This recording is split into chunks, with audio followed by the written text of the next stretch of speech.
Hi everyone. Today I've come up with a topic that is KAIZEN. This word is quite technical, right? When we hear about technology, Japan is the word or is the country that comes into our mind because they have moved forward. They have they've moved forward technologically very well. Why? It's because they standardize everything. They create theories for each and everything they make. So that's the reason why this whole world is behind Japan. You'll be wondering why I'm talking about Japan.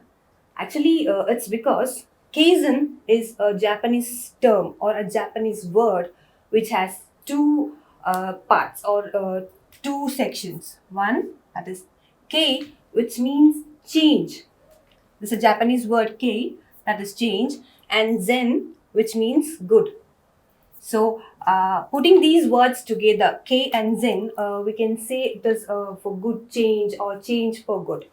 And when we translate it to English, we most commonly say it as continuous improvement.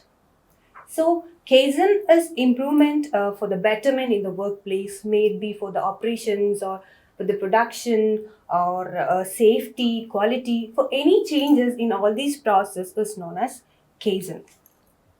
When we talk about lean management or lean culture, it seeks elimination of waste during processes, right? So Kaizen is totally different.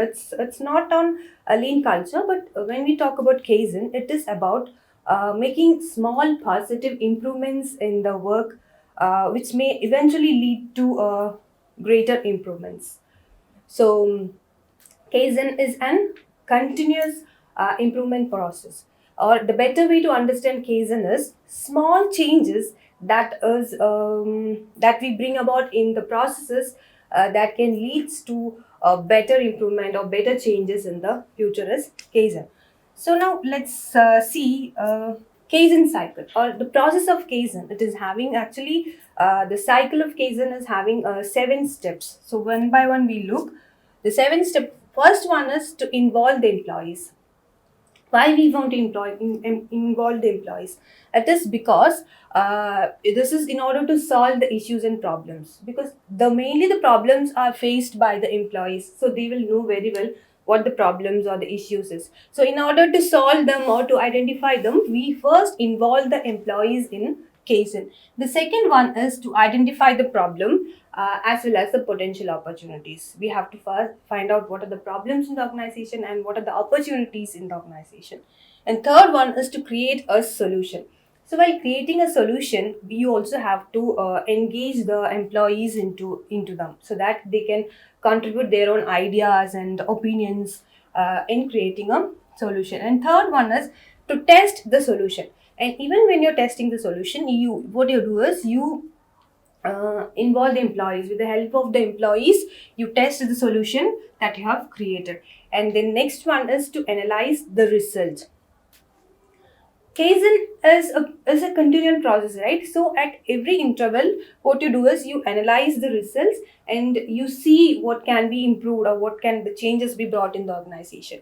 And then the next one is standardization and adopt the solution.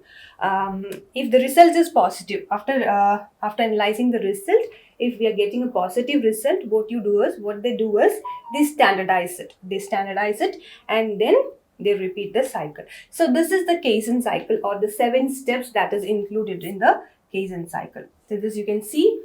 Make sure that employees work in group, identify the problems, find solution to those problems, include a trial or error method, that is to analyze the results of the test, and if the results are promising, apply them or standardize them and repeat the steps to establish the Kaizen cycle. So this is the important part or the Kaizen cycle, what it is. What we can say is Kaizen is incremental small changes that over time leads to better improvement in the organization. It is a continual process. So the word continual is different from continuous. Continual means imagine a process. When there is a process, we move forward or we just go ahead. So when we are moving ahead, we stop at a particular point of time. We evaluate what is happening, and then we look into what can be what changes can be done, or what improvements can be done, and then we adopt it, or we make small changes, and then we move further. And again, while we are moving further, you stop at a particular time, evaluate, make small changes, and then you move further. So small changes before moving further you take is KAIZEN. And in fact, there is also a saying that everyone, every day, everywhere is KAIZEN. And it really do mean, because KAIZEN includes everyone, every single person, every single day, and every single place, that makes it a different. Because everything, whatever we do, whatever small change that we do for the betterment is KAIZEN. So as it already said, it is an incremental small positive change that over time amounts to extraordinary results. Okay, so that is continual improvement process. And now the advantages of KAIZEN. The main advantages is it is an gentle approach to change, because it's a small changes that has been taken, and it is small positive changes. So it is always gentle, because we are not going to make any big or drastic change in the management, or in the work, in the operations, or quality, or in the research process, or anything, whatever process is going in the organization. We are taking small changes, small positive changes. That is why it is called as, it's a gentle approach to change, and it avoids resistance and abandonment. Resistance means mostly when there isn't change in organization, employees normally resist towards those changes. But in KAIZEN, the employees never resist much, because it's for their benefit, it's for the betterment, and it is also very small, and it's minute changes that take place every day, everyone, were taken by everyone in every place. And then another one is it's waste reduction, because it's more related to, mostly related to lean culture. So it helps in the waste reduction in the organization. Then it will improve the morale and teamwork of the employees. And it is also customer centric, or it mainly concentrate on the towards the customer's point of view. So these are the main advantages of KAIZEN. That is, it's gentle, it avoids resistance, it reduces the waste, it improves the morale and teamwork. And now coming towards the types of KAIZEN. Based on the application, there are different types of KAIZEN. So now I'll be explaining you two or three types of KAIZEN. First one is, means based on the application. Okay, the first one is space saving KAIZEN. Space saving KAIZEN means, normally in olden days in organizations, they used to have these pedestal fans, or the table fans they were using. So what happens, it consumes lots of space. So in order to reduce it, otherwise when we are having ceiling fans, like, the roofs will be very high. So at the time, the air circulation will be very less. So they use pedestal fan or the table fans for getting proper air. So what they do is, it takes lots of space. So what later on, what they did, in order to save the space, they started mounting those fans on the walls. So wall mounted fans came into the market. So what happened, it saved the space. So that was a small change that took place. That is, pedestal and the table fan was changed into wall mounts, and that saved the space. So that is an example of space saving KAIZEN. And next is operational KAIZEN. And best example for operational KAIZEN is the valve. In olden days, we used to have this kind of round circular shaped walls.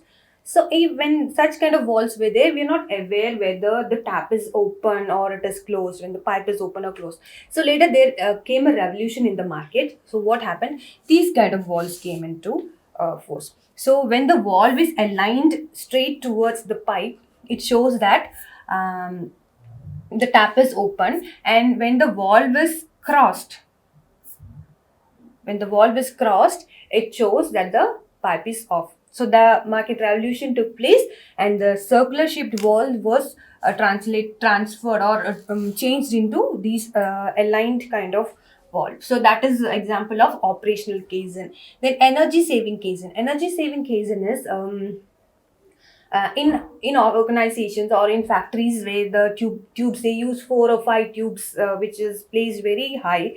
They used to have 4 or 5 tubes so that they get a proper lighting in the work area. So it used to consume lots of energy. So in order to avoid that, they started using table lights or table lamp, so that the energy can be saved. So use instead of using this 4 or 5 tube light for proper lighting, they just use one table light, table lamp or table light, so that they get proper lighting. So that is an example of energy saving kaizen. And there are many other type of kaizen, like cost cutting kaizen, productivity increment kaizen, quality improvement, safety improvement. So mainly kaizen is applicable in safety, quality, productivity, cost cutting, energy saving, operations, and space saving kaizen. So these are the different types of kaizen based on their application. So that's it about kaizen. So hope you understood a little bit about that. So kaizen, what kaizen is? Kaizen represents a rich, lean culture to engage people in solving the problems and making things better. So kaizen is a way of life. That kaizen, it's a way of life that we adopt, or we have involved, or we took towards our work process, or we have adopted into our work surroundings. So what we do, like, so kaizen is a way of life, and kaizen starts with you. So every small change that you make for the betterment is kaizen. So involve in making or uh, do small changes every day, make small changes every day, that over time can lead to betterment in your life. So hope you understood what kaizen is. It's a Japanese concept. So all of you, please try to make small changes that is possible by you every day, every way, so that you can lead a better life in future. So that's all for today. I'll come up with some other topic in next session. Thank you.